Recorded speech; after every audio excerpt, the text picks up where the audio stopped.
What's up, everybody, and welcome to the Gooner channel. It's a channel 100% dedicated to the Arsenal, who, as we all know, are by far the greatest team the world has ever seen. And we find ourselves in a bit of an eye of the storm with this transfer window. Last week, lots of activity, lots of speculation about players like Cancelo and Gundogan, lots of speculation that Declan Rice is already done and dusted, that Moses Caicedo had agreed personal terms. There was even, towards the end of the week, Xavi Simons was mooted. There's been talk about, lots of players, and this week less so. This week it looks a bit more like we might be gazumped for Caicedo. Declan Rice may, in fact, actually be going to Bayern Munich, and we just don't know where we stand. So rather than drag up the same old stories and discuss what none of us know, and I think one of the reasons we don't know is because we really don't know how much Arsenal are prepared to spend. Gunnerblog did a fantastic piece earlier today talking about how he didn't see... Well, it's just not very Arsenal to be going out and spending the kind of money that Moses Caicedo and Declan Rice could cost us when there are other positions we need to look at as well. And I can understand why. And also, I think the discussion that he started was around whether those two players playing in the same position are what we need. Now, I happen to disagree a little bit. I think Moses Caicedo's versatility, could play as an inverted right back, could play as a defensive midfielder, could potentially, as young as he is, be retrained into a more forward position the way Xhaka was last season. We also, I think a lot of people are overlooking the fact that Emil Smith-Rowe could play in that Xhaka position. And his speculation was, don't we also need an 8? Now, I'd like to see a player like Milinkovic-Savic come in. So maybe we do need more than just two defensive midfielders. But if we don't know how much money we've got or how much money we might yet make from selling players like Folarin Balogun, Kieran Tierney, Tavares, possibly even getting some money for Pepe, you never know. I'm going to step away from just endlessly discussing these players until after tomorrow night's game for West Ham and after the weekend, because it isn't inconceivable that Gundogan could come to Arsenal. I think it's increasingly less likely. João Cancelo, it's a seesaw game, this one. People saying he is coming, he isn't coming. I think there's serious interest. But what we find ourselves in a situation today and yesterday, where I didn't do a video, is that there really isn't anything new to say. There isn't any new information or nothing that really seems to be jumping out at me about new players. So instead what I thought I'd do is I'd look at one big piece of news in North London, or at least on the very outskirts of North London, and that is that Ange Postecoglou has joined Tottenham Hotspur. Now, that's a name that will not be familiar to many of you, but just to let you know, they're a small, trophyless team on the outskirts of North London. Joking aside, Ange Postecoglou, is this a brilliant appointment? Has Daniel Levy finally given up on bringing in the big name managers, the Jose Mourinhos, the Antonio Contes?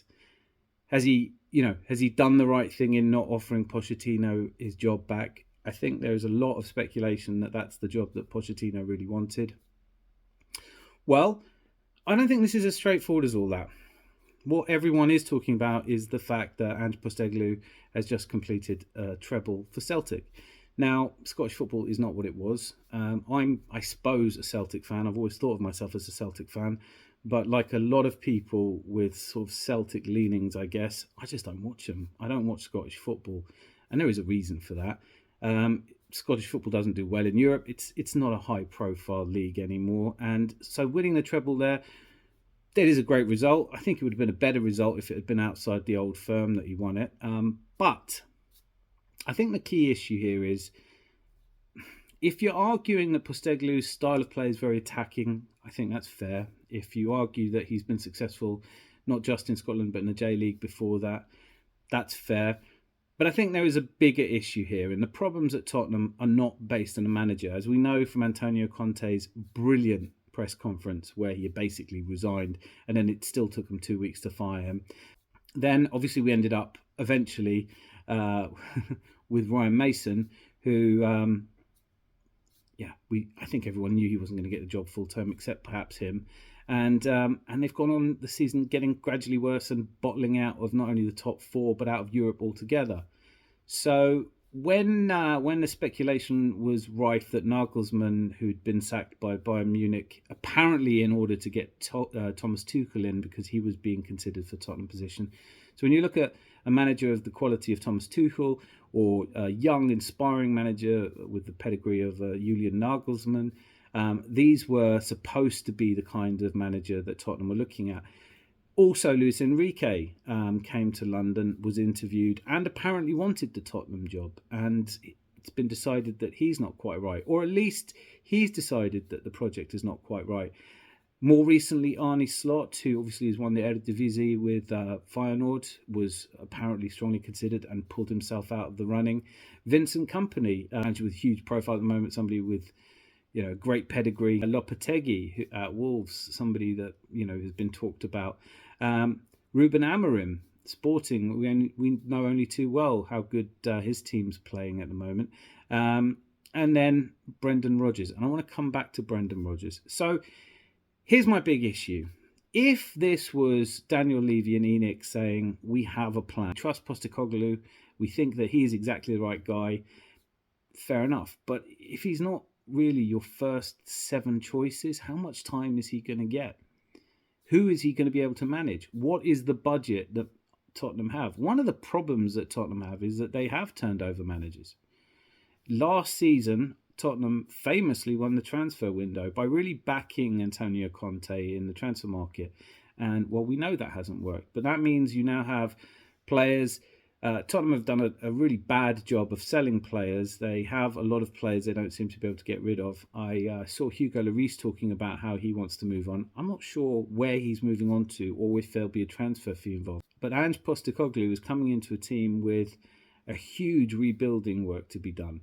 Now, all of the noise coming from Tottenham fans is whatever, let's give them a chance. It can't get any worse than this. And there is some truth to that.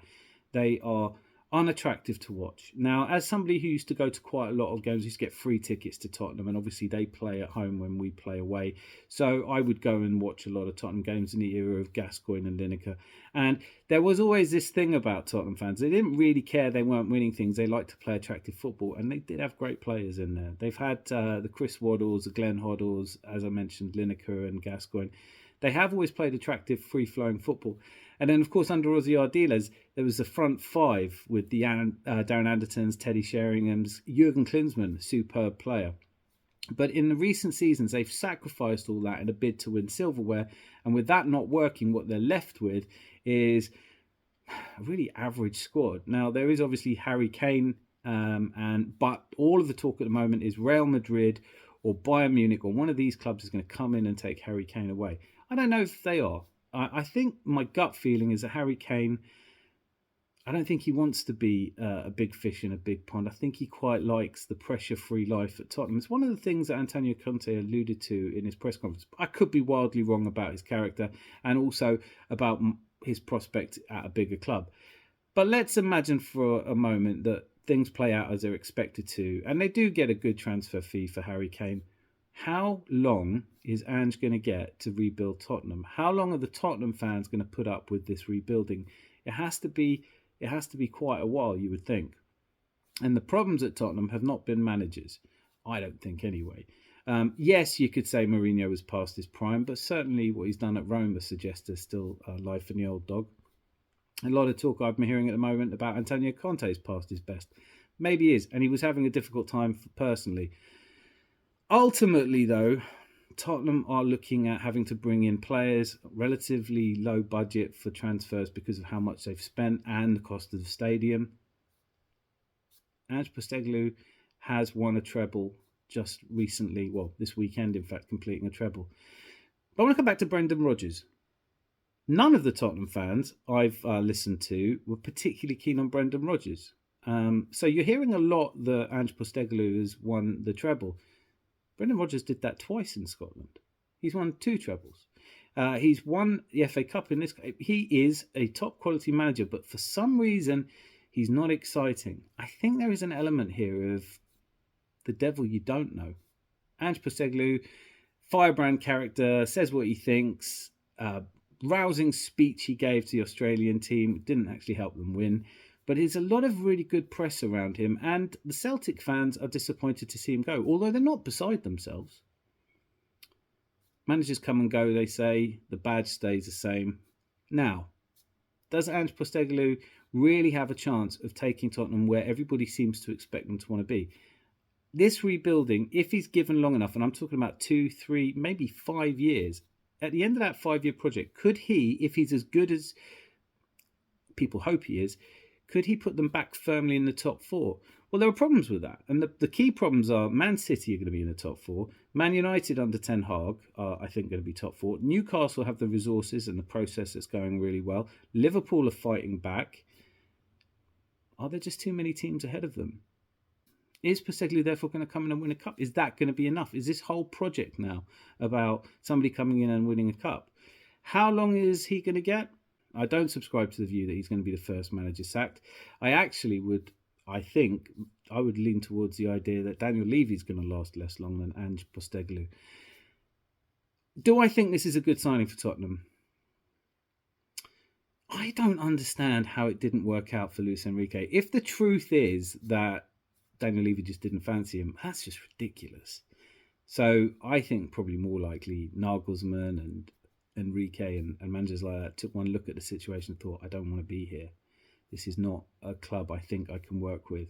Alex Ferguson always gave the advice: don't choose your next job by the owners, because they're the ones that are going to make the biggest difference. And based on that, maybe with Arne Slot turning them down recently, maybe this is a last gasp. Maybe nobody else wants the Tottenham job right now. Maybe he can come in, steady the ship a little bit, and before you know it, I don't think he's going to do what he did at Celtic and bring in loads of good players from the J League. I don't think they'll play here. I don't think any of the Celtic players really fit into a Premier League team. He's going to have to go out. He's going to have to put a team around. He's going to have to put a team together from. I don't see. Also, I mean, do Tottenham have the youth academy to lean on? Ange Postecoglou is going to have to put a team together on a relative shoestring to achieve things which, frankly, are a little bit beyond a club of Tottenham's status at the moment. Overall, I'm glad that Pochettino didn't go back there. I'm thrilled Luis Enrique didn't go there. I'm so happy Julian Nagelsmann didn't go there, and that Thomas Tuchel was snapped up and couldn't go there.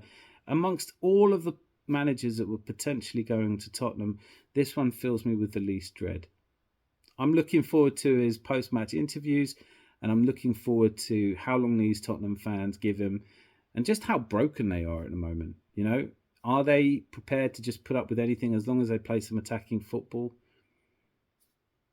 Interested to hear what you think. Perhaps you know something I don't. Like I freely admit, I'm not an expert on Scottish football. I know very little about Ange Postecoglou, and I'm not worried. Anyway, till I speak to you again, be lucky. Lots of love.